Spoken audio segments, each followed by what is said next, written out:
فأعوذ بالله من الشيطان الرجيم بسم الله الرحمن الرحيم ومنهم من يقول ربنا آتنا في الدنيا حسنة وفي الآخرة حسنة وقنا عذاب النار. Dear brothers, Assalamu alaikum wa rahmatullahi wa barakatuh.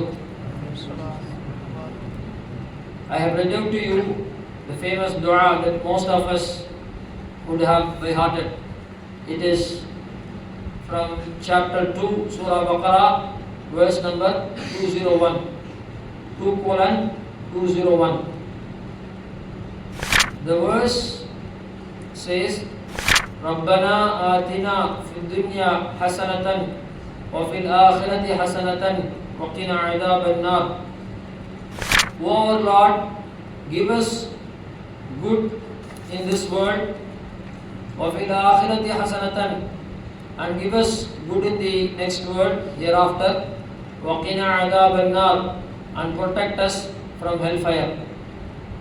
Now this, the scholars are of the opinion, and rightly so, that it is a very, very comprehensive dua that somebody can supplicate.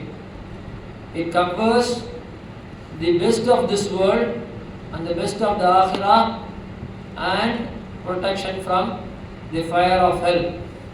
If somebody is granted the best of this world, whatever it be, it will be only a subset of this world, a subset of this dua. Whatever hasana, whatever goodness a person might be granted in the akhirah, it will only be a subset of this dua. Protection from hellfire is the utmost blessing that anybody can yearn for, anybody can long for. So all the important three aspects of one's life is captured in this dua. There is no dua except that this dua will be a superset of that dua that you are asking. Whatever dua you ask, that will always be a subset of this dua. So whenever you ask Allah subhanahu wa ta'ala for anything specific, please make it a point to conclude that dua with saying these words, رَبَّنَا آتِنَا فِي الدُّنْيَا حَسَنَةً وَفِي الْآخِرَةِ حَسَنَةً وَقِنَا عَذَابَ النَّارِ.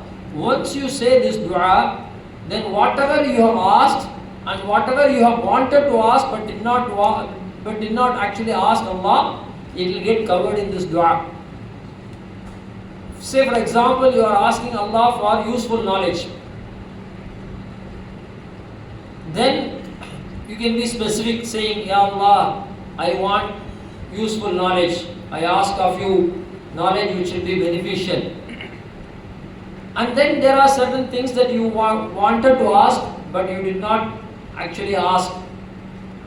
Then if you were to conclude that dua by saying these words, then whatever you have missed out on asking Allah subhanahu wa ta'ala is also would be something that will be captured in your dua itself.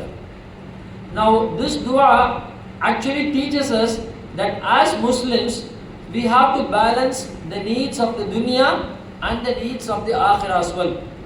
As Muslims, we are not supposed to lead an ascetic life such that we forego all the pleasures of this world and we are only yearning for the welfare in the akhirah. This is not what Islam teaches us.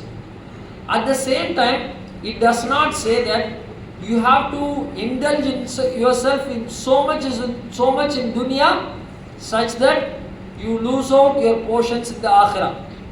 Both of which are extremes. This is not what Islam teaches us. Islam teaches us that you have to have your portions of your welfare in dunya, at the same time having your focus in akhirah.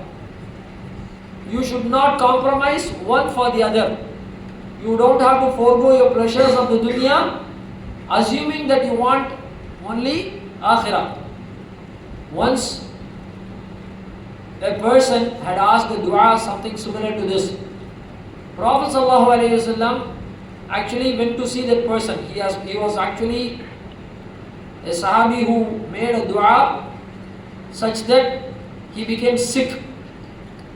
He said to Allah subhanahu wa ta'ala, O Allah, whatever punishment you wanted to mete out to me in the akhirah, please give me that in the dunya itself, because I cannot bear your punishment in the akhirah. So this man became so weak, he was like a bird. The hadith states that he was so meek, he was so weak, he became like a bird, he was so emaciated. So Prophet ﷺ went and told him, why did you ask Allah subhanahu wa ta'ala for the goodness? Did you make dua to Allah subhanahu wa ta'ala?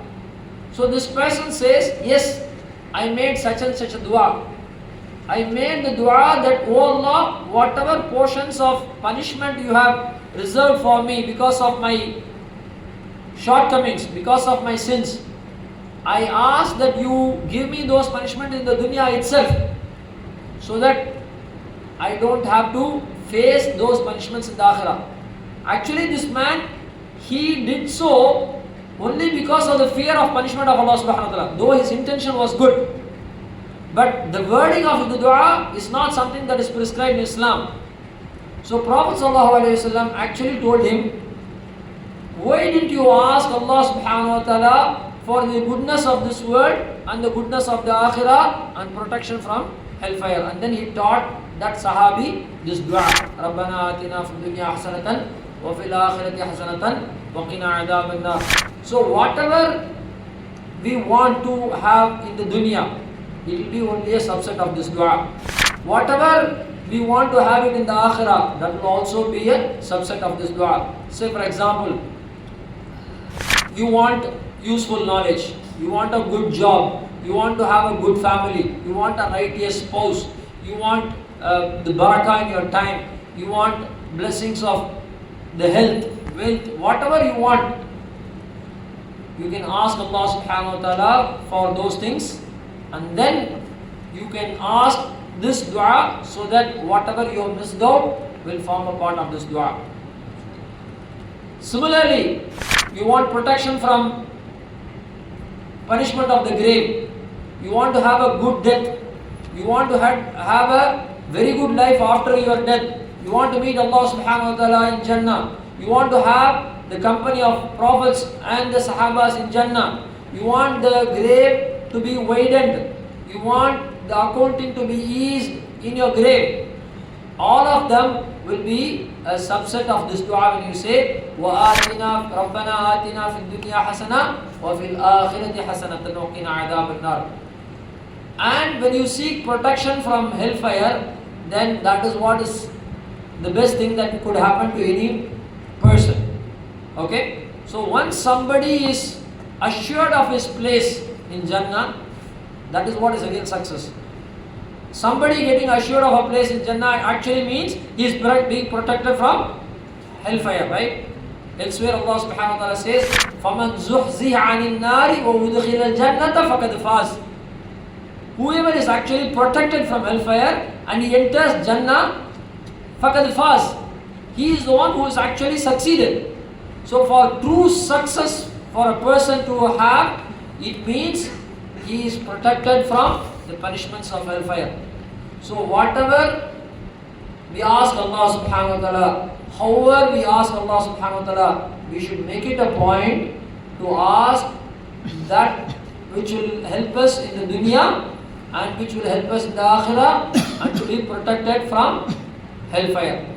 Once we have this yaqeen, then Allah subhanahu wa ta'ala will bless us with whatever we ask. And we ask Allah subhanahu wa ta'ala to bless each one of us on what was said and what was heard, and to give us the tawfiq to use the same du'as that Prophet ﷺ taught us and the du'as that Allah subhanahu wa ta'ala makes mention of in the Qur'an, so that we get the benefit of it completely when we live in this world, thereby enhancing our chances of our success in the akhirah as well.